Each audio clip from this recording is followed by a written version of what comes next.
Y a-t-il une vie après l'agression perverse? Après avoir vécu et avoir connu un ou une perverse narcissique? Alors, je vais répondre assez rapidement à cette question.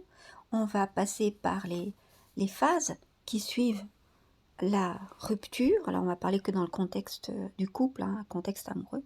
Les phases qui suivent la rupture, qu'est-ce qu'il se passe pendant la rupture? Qu'est-ce qui se passe après? Voilà. Alors déjà, je voudrais dire à ceux qui sont encore en couple avec un pervers ou une perverse narcissique, ou qui continuent, même sans habiter ensemble, mais qui continuent à avoir des relations, soit des relations sexuelles ou des relations d'emprise finalement, eh bien, et qui ont peur, donc qui se disent, bon ben moi ça je sais, je le connais, cette relation toxique, je la connais, mais après je sais pas ce qu'il y a. Donc du coup, j'hésite à partir, j'hésite à couper les liens. Eh bien, sachez qu'après une agression perverse narcissique, il y a une vie. Alors, quelles sont les croyances euh, qu'essaie d'instaurer le ou la perverse pour vous faire rester? Ben, il va vous faire croire que c'est partout pareil, que vous ne trouverez pas mieux ailleurs, c'est-à-dire meilleure personne que lui, ou alors que personne ne voudra de vous. Voilà, ce sont les trois choses qu'il va essayer de vous faire croire pour que vous restiez avec lui. Et si ça fait très longtemps que vous êtes en couple avec cette personne, eh bien effectivement, vous ne savez pas comment c'est à l'extérieur.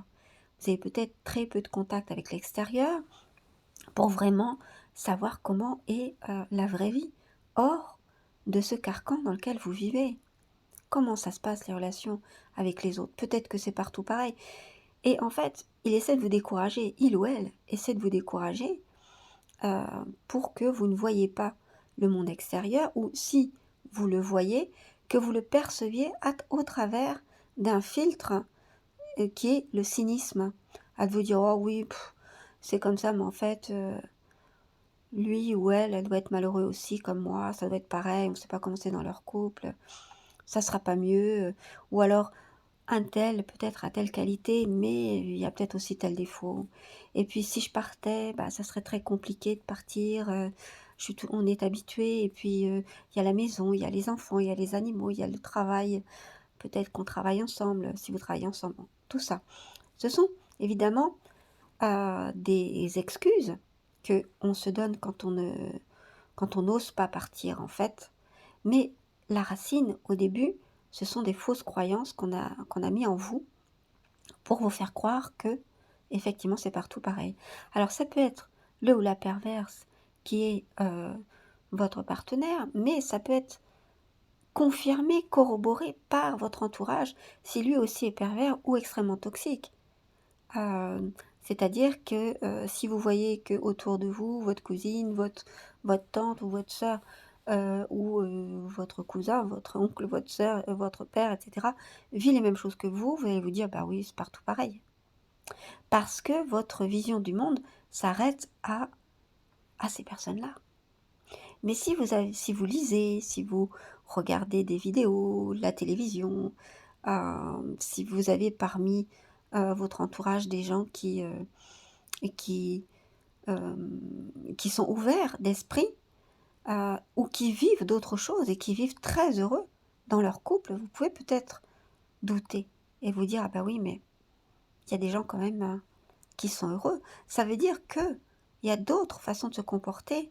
Ça veut dire que la violence morale que je subis et dont je ne me rends plus forcément compte, que je n'identifie peut-être même plus, tellement j'y suis habituée, eh bien, elle n'existe peut-être pas partout. Voilà. Alors ça, c'est la même chose chez les enfants qui sont battus. C'est la même chose aussi chez les femmes victimes de violences. C'est la même chose chez les hommes victimes de violences. Voilà. Dès qu'il y a de la violence physique, souvent c'est parce qu'il y a de la violence morale, mais qu'elle n'apparaît pas concrètement. Elle est cachée et elle apparaît de manière visible généralement quand les personnes se rebellent.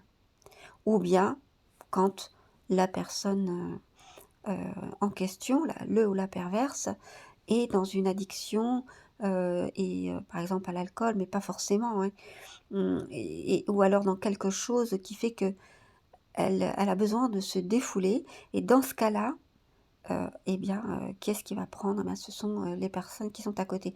Mais il faut que la personne, avant de lever la main, un pervers ou une perverse, généralement, n'en vient pas au coup. Il en vient que vraiment en dernier recours, quand il sait que sa victime, donc vous, la personne avec qui elle vit ou il vit, eh bien, ne se rebellera pas, qu'il est pratiquement sûr. Hein, alors c'est un pari, hein, parce que effectivement, bah si, finalement, vous allez peut-être partir. Mais lui, il se dit non, il ou elle est tellement sous emprise que c'est bon. Ou alors il ou elle a tellement peur, ou il ou elle est tellement dépendant de moi, par exemple financièrement, ou il ou elle n'osera jamais partir, quitter ses enfants, etc. Bref, voyez? Donc il ou elle fait un pari en se disant bon bah non. Donc à ce moment-là, il ou elle, le ou la perverse, euh, peut donner des coups physiques. Mais en général, c'est seulement, je dirais entre guillemets, de la violence psychologique, donc qui est invisible, qui n'apparaît pas aux yeux des autres. Et il y a cette notion de secret, souvent dans les couples, où il y a de la violence comme ça, psychique, psychologique, qui est la violence perverse donc, où justement les personnes n'en ont jamais parlé parce qu'elles pensent que c'est normal, que tout le monde agit de la même manière. Et c'est justement lorsqu'elles se rendent compte que à l'extérieur c'est différent, qu'elles peuvent à ce moment-là se mettre à douter. Mais il y a ce secret.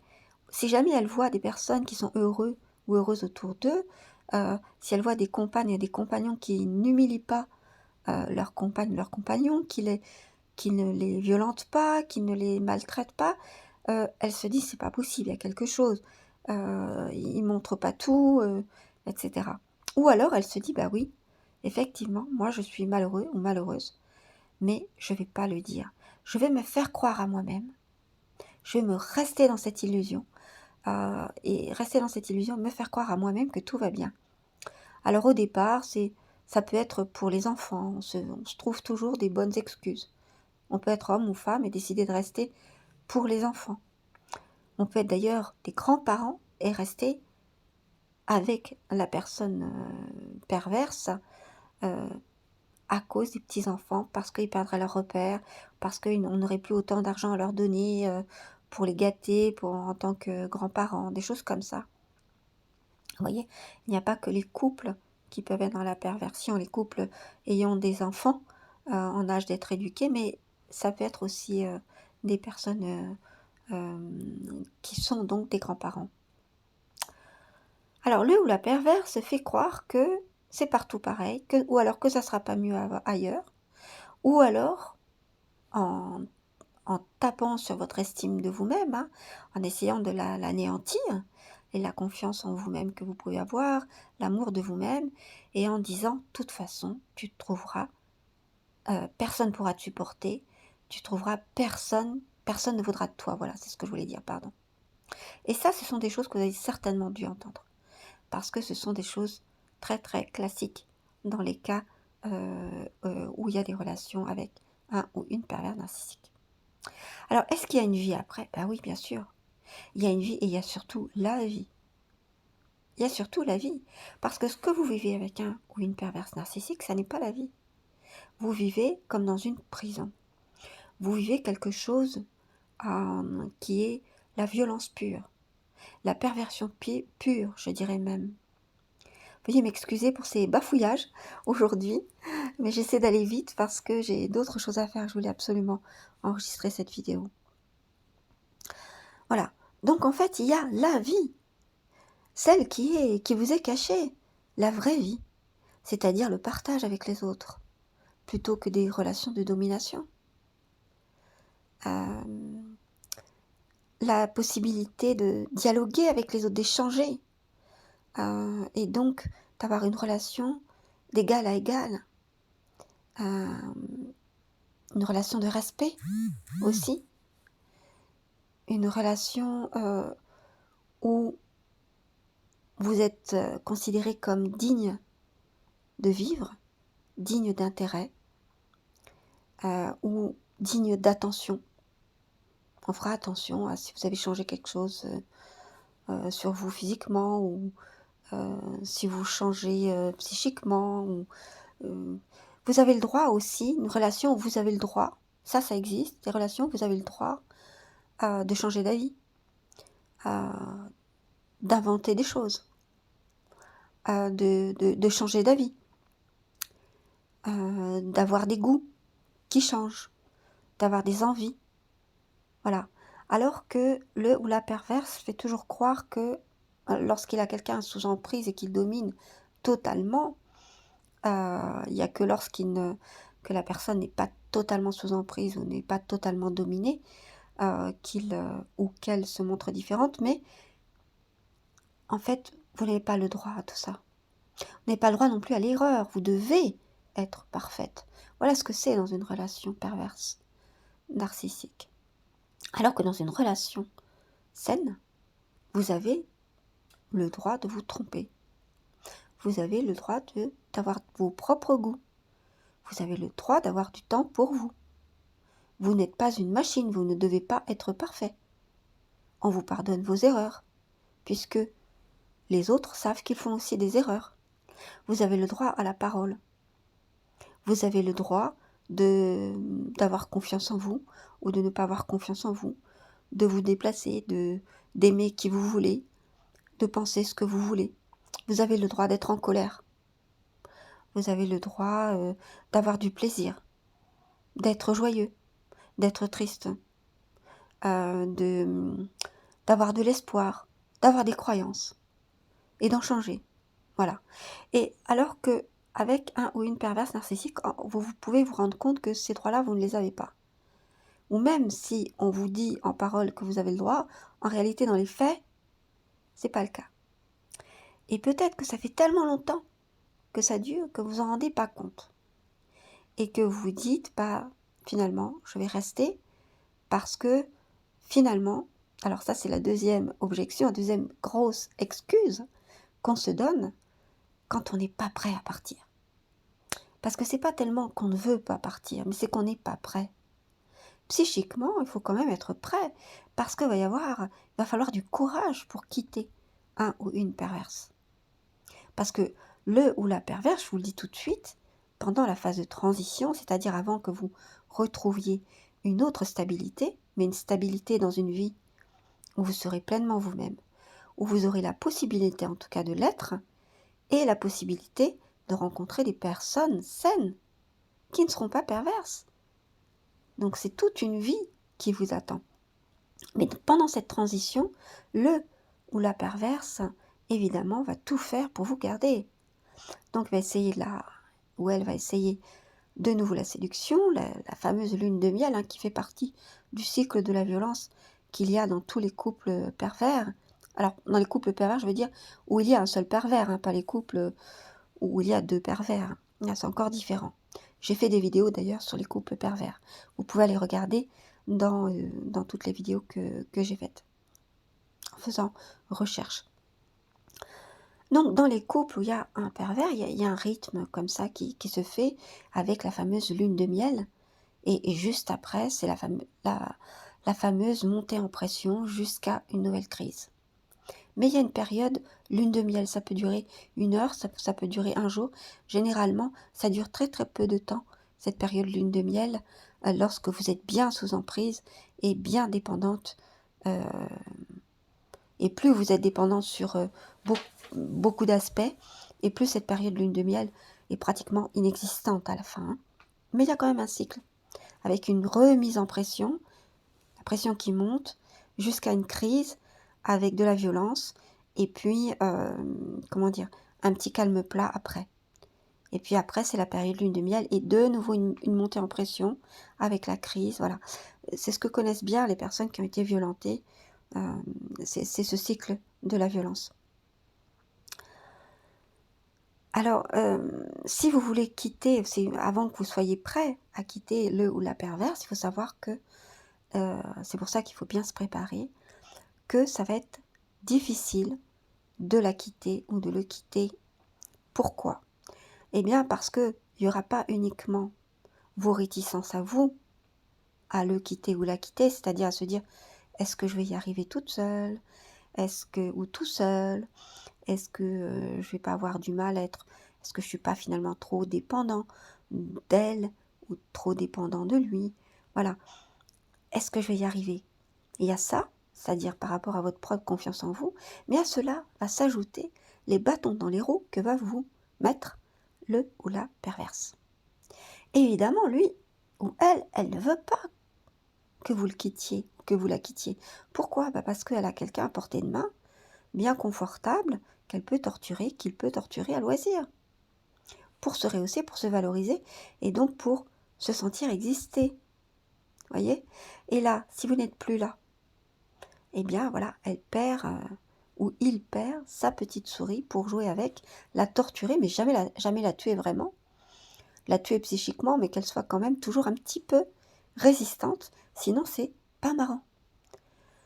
Je caricature à peine, parce que c'est ça, les perverses adorent jouer et torturer l'autre psychiquement.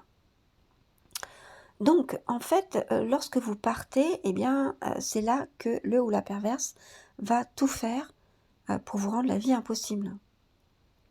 Donc d'abord, il va essayer de vous éviter de partir ou de vous faire revenir. Donc on voit très très très souvent des personnes qui sont victimes de pervers narcissiques, qui sont pourtant partis, mais qui continuent à avoir des relations sexuelles ou qui continuent à avoir un lien dans lequel évidemment revient au grand galop l'emprise.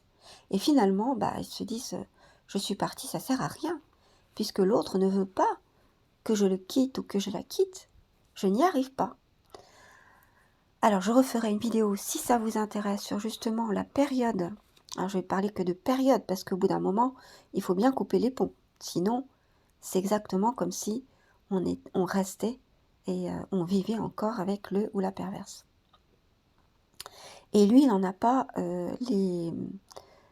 lui, le ou la perverse, finalement, peut tirer bénéfice de cette situation.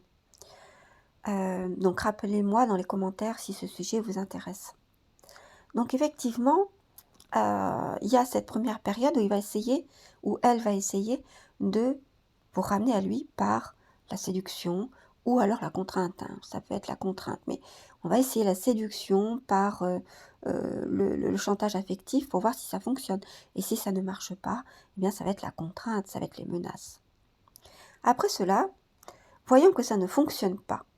Il y a une deuxième phase qui vous attend, et ça il faut le savoir, mais sachez que si vous devez partir, il faut vous faire accompagner afin de pouvoir trouver le courage, de pouvoir être soutenu donc, et puis pendant, donc trouver le courage avant, être soutenu pendant, parce qu'il faut avoir du courage pendant aussi la séparation, et puis aussi pouvoir vous aider à trouver les ressources et à, vous développer, faire du développement personnel, je dirais, ou cheminer intérieurement pour découvrir qui vous êtes et puis pour changer d'attitude en fait. Parce qu'il y a un travail intérieur qui se fait, mais il y a aussi au niveau comportemental, il y a des attitudes à changer pour ne plus se faire avoir par des personnes toxiques ou des personnes perverses narcissiques.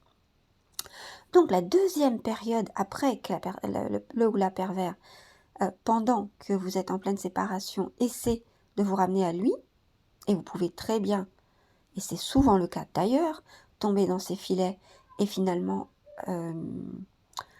finalement ne pas arriver à vous séparer cette fois, et peut-être pas la deuxième fois, peut-être pas la troisième fois, peut-être que ça sera au bout de la 5e fois que vous y arriverez, mais vous y arriverez. Ne vous inquiétez pas. Donc il y a une vie après le pervers narcissique, ce que je vous disais. Donc la deuxième période, c'est que là, il va se dire, ah d'accord, il ou elle veut la guerre.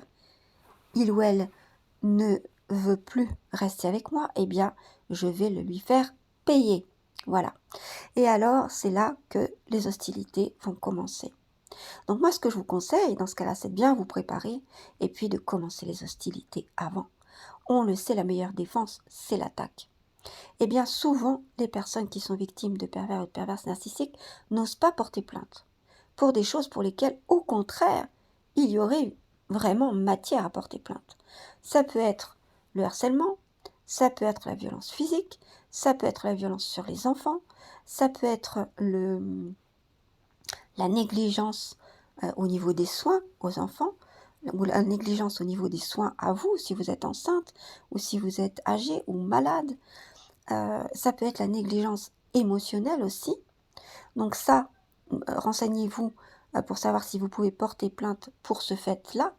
Mais en fait, généralement, les victimes de pervers narcissiques ne se rendent pas compte de tout ce qu'ils subissent et de tout ce qui est anormal et de tout ce qui est surtout, pour lesquels on peut porter plainte, c'est-à-dire tout ce que la loi fait, prévoit pour vous protéger. Et en fait, ne se rendent pas compte, n'arrivent pas à identifier que là, c'est de la violence qui leur a été dit, ou les menaces de mort qui ont été proférées, par exemple. Voilà, ce genre de choses. Donc, renseignez-vous sur qu'est-ce qui est hors la loi, qu'est-ce qui ne l'est pas. Préparez tout ça. Préparez un journal dans lequel vous écrivez tout ce qui se passe à chaque fois qu'il y a quelque chose qui vous semble violent ou anormal. Faites-vous aider s'il le faut pour pouvoir identifier ce qui est normal et ce qui n'est pas. Parce que, voilà, ça c'est encore autre chose. Les pervers narcissiques aussi, quand vous vivez avec eux, vous font croire que tout est normal, que tout ce qui se passe est normal. Et que s'ils sont violents, par exemple, physiquement ou psychiquement ou financièrement, ou sexuellement, ou matériellement, c'est de votre faute. Donc vous pensez que leur violence ne vaut pas comme violence parce que c'est de votre faute, parce que vous les avez énervés, ou etc., etc. Donc il faut absolument trouver tous les faits et préparer l'attaque d'après. Mais si vous ne vous êtes pas préparé, je vais aller un petit peu vite, mais si vous ne vous êtes pas préparé, préparez-vous à ce que justement le ou la pervers je vais y arriver, bien en fait, aille en justice. Voilà. S'il s'agit des enfants, ben, il va essayer d'avoir la garde des enfants. Et ça ne sera pas pour s'occuper d'eux, mais ça sera pour vous faire du mal, pour vous embêter. Ou il va essayer aussi de vous faire perdre votre travail, de vous faire perdre confiance en vous, enfin tout ce qui peut être possible. Donc, au moment de partir, il faut savoir que, et c'est le moment où justement on est au plus bas généralement, il faut partir au moment où vous êtes le plus haut, en marchant sur des œufs et en préparant votre coup. Si vous ne préparez pas les choses, eh bien, faites-vous aider, que vous êtes au plus mal, vous partez pour sauver votre peau, eh bien, c'est pas grave, vous pourrez le faire par la suite, mais faites-vous aider. Alors, faites-vous aider, ça veut dire quoi? Ça veut dire qu'il faut voir un psy? Eh bien, oui et non. Il faut voir un ou une psychologue, mais en qui vous avez confiance. Ça peut être une psychologue, ça peut être une psychothérapeute ou psychanalyste ou toutes sortes de personnes qui pourraient vous aider. Ça peut être une assistante sociale aussi. Mais sachez que vous passerez par plusieurs personnes qui auront peut-être des métiers complémentaires qui pourront vous aider. Ça peut être le médecin de famille qui peut vous aider à prendre conscience de tout ça, une assistante sociale, voilà. Vous aurez besoin d'une psy ou alors d'écouter beaucoup de vidéos là-dessus pour comprendre ce qu'est la perversion, comprendre comment vous êtes rentré là-dedans, comprendre votre histoire à vous en fait. C'est important aussi de se dire, donc d'abord comprendre, ça sera important aussi de se dire, donc ça c'est bien de trouver des groupes de parole, ou bien des chats, ou bien des personnes, ça peut être sur les commentaires ici, hein, vous pouvez rencontrer des personnes en lisant les commentaires et en sympathisant, ici ou sur d'autres chaînes évidemment. Ça peut être aussi, alors vous avez besoin de comprendre, donc je vous ai parlé des psys, vous pouvez lire aussi des livres qui parlent de tout ça, se dire, donc vous exprimer sur ce qui s'est passé.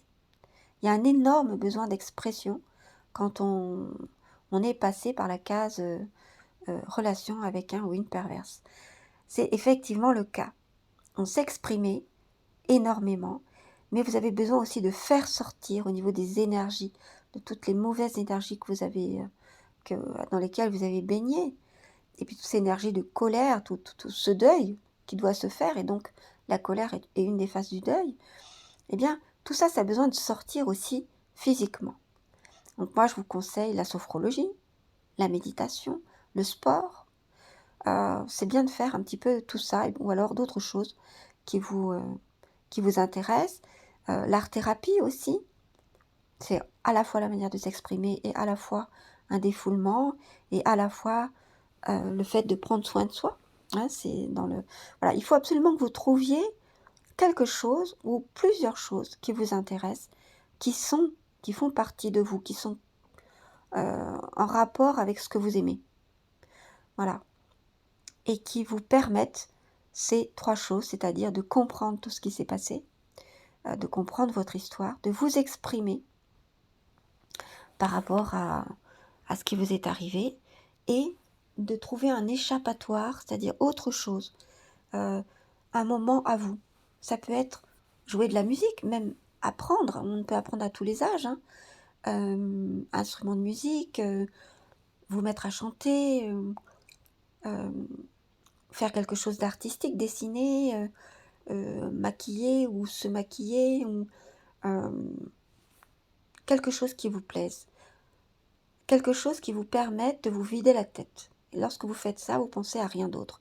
Parce que souvent, quand on est en proie, quand on est en train de se séparer ou d'un pervers narcissique, ou les premiers temps après la séparation, ou quand on va mieux, eh bien, on est encore, on ne pense souvent qu'à ça. Voilà, voyez. Donc en fait, toute notre tête est prise à comment je peux me défendre, comment je peux défendre les enfants, comment je peux récupérer la maison. Voilà, il m'a encore fait ça, elle m'a encore fait ça, comment je peux faire? Donc voilà, toute votre tête est prise.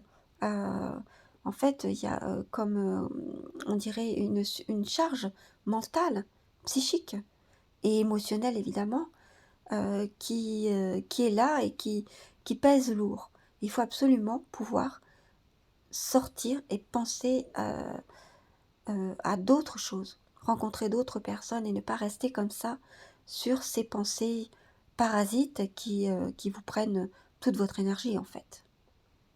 Voilà. Donc je vais terminer cette vidéo qui est déjà bien assez longue. Alors oui, il y a une vie après une relation avec un ou une perverse. Oui, c'est difficile de partir et donc il faut se préparer au moment où vous allez couper les ponts, pas forcément partir, mais couper les ponts. Il y a plusieurs manières de le faire, il vaut mieux se préparer. Et oui, même si vous ne vous êtes pas préparé, eh bien, vous pouvez savoir, puisque je vous le dis là tout de suite, qu'effectivement, il y aura 2 phases. La phase où il va essayer de vous reséduire, où elle va essayer de vous reséduire, et la phase où il va se dire « tu veux la guerre? Ok, on va faire la guerre ». Et là, bah, le ou la pervers va s'en donner à cœur joie, voire même avec un autre ou une autre partenaire, essayer de se mettre à 2 contre vous, mais n'ayez pas peur. C'est justement le moment de faire face, de sortir de votre peur, parce que, en fait, c'est juste pour vous intimider et pour vous faire du mal. Mais puisque vous avez compris comment ça fonctionne, et puisque vous êtes parti, vous avez eu ce courage énorme, eh bien, vous allez avoir le courage de continuer. Parce que le grand courage qu'il fallait, c'était surtout celui de dire non et de partir. Donc ensuite, le reste va découler, va couler de source. Et plus vous allez penser à la vie que vous pouvez avoir après, ou bien à vos enfants que vous sauvez de cette situation malsaine, très toxique, ou bien à vous-même, puisque vous vous sauvez vous-même. Donc essayez de trouver une bonne raison pour laquelle vous partez ou pour laquelle vous êtes parti, et puis aussi d'avoir espoir dans une vie meilleure. Et vous allez être étonné quand vous verrez justement qu'il y a des personnes qui sont différentes de tout ce que vous avez toujours connu. Alors là, évidemment, il y aura ensuite un autre comportement à avoir parce que vos réflexes reviendront, c'est-à-dire que le fonctionnement que vous aviez avec cette personne perverse, vous risquez de le reproduire, non pas le fonctionnement du pervers, mais votre fonctionnement à vous en tant que victime, vous risquez de le reproduire et de vous saboter toutes les nouvelles relations que vous pouvez avoir. D'où l'intérêt de faire un travail sur soi. On ne peut pas partir, quitter sortir de l'emprise d'un pervers ou d'une perverse et ne pas faire de travail sur soi. Parce que sinon, on est une nouvelle proie pour d'autres personnes qui sont pervers ou perverses, ou d'autres systèmes pervers ou perverses. Vous voyez? Donc en fait, lorsqu'on s'en est sorti, c'est pour avoir une vie différente et pour pouvoir avoir accès à soi, au soi qu'on n'avait peut-être jamais osé ou pu développer. Donc il va falloir vous redéfinir, vous redécouvrir pour pouvoir vous redéfinir vous-même et ne pas rester prisonnier ou prisonnière des définitions qui ont été celles du pervers narcissique à votre égard ou de la perverse narcissique. Vous n'êtes pas ce qu'il ou ce qu'elle vous disait que vous étiez. Qui vous êtes, vous allez le découvrir. Et il va falloir faire ce cheminement extrêmement intéressant. Et c'est pour ça que c'est un choix. Soit on part, soit on part. Mais en même temps, c'est aussi une excuse pour ne pas prendre sa place en tant qu'être humain. Donc il y aura tout ce travail à faire sur soi. Alors, c'est difficile à se regarder en face. Mais en même temps, c'est passionnant de pouvoir se découvrir et puis de pouvoir développer son être pour pouvoir, finalement, pourquoi? Pourquoi faire tout ça? Pour vivre une vie meilleure, oui, mais aussi peut-être pour aider d'autres personnes. Et moi, c'était ma motivation première, d'aider d'autres personnes à justement comprendre ce qui leur arrive pour leur éviter tout ce que nous, on a vécu, qu'on préférerait qu'ils ne vivent pas. Voilà, ça peut être un don pour les autres, si vous êtes profondément altruiste, par exemple. Ça peut être aussi pour simplement pour sauver nos enfants. Souvent, quand c'est pour sauver d'autres personnes dont on est responsable ou d'autres personnes tout simplement qu'on aime, c'est souvent les enfants, eh bien, alors là, on prend conscience et là, on se dit, oui, oui, il faut que je les sorte de là. Donc c'est là que souvent on a le courage quand c'est pour quelqu'un d'autre que soi. Voilà, après une autre raison de vouloir s'en sortir et de travailler sur soi, ça peut être aussi d'être utile, de prendre sa place dans la société et d'être utile plutôt que de uniquement penser à soi. Donc ce sont les motivations qu'on trouve beaucoup en ce moment et qui sont vraiment extrêmement bénéfiques, c'est-à-dire être utile pour l'humanité, pour les autres, dans la société, en pensant que chacun a sa place. Ce sont des choses qui vont aussi contre la vision du monde perverse que l'on retrouve beaucoup en ce moment, puisqu'il y a une culture perverse. Nous vivons dans une société déjà narcissique, mais de plus en plus perverse, avec cette culture où on pense qu'à soi, où on veut écraser l'autre pour se valoriser, etc. Eh bien, c'est une contre-culture que de vouloir prendre sa place dans le monde pour pouvoir tout simplement être utile. Voilà, collectivement, tout simplement. Voilà, cette vidéo est terminée. Merci de mettre un petit pouce, ça m'encouragera et ça permettra de la faire connaître, de faire connaître mes travaux. Et des livres suivront évidemment qui vous expliqueront tout ça plus en détail. Voilà, je bafouille encore. Merci de m'avoir écouté. À très bientôt pour une prochaine. Prenez soin de vous.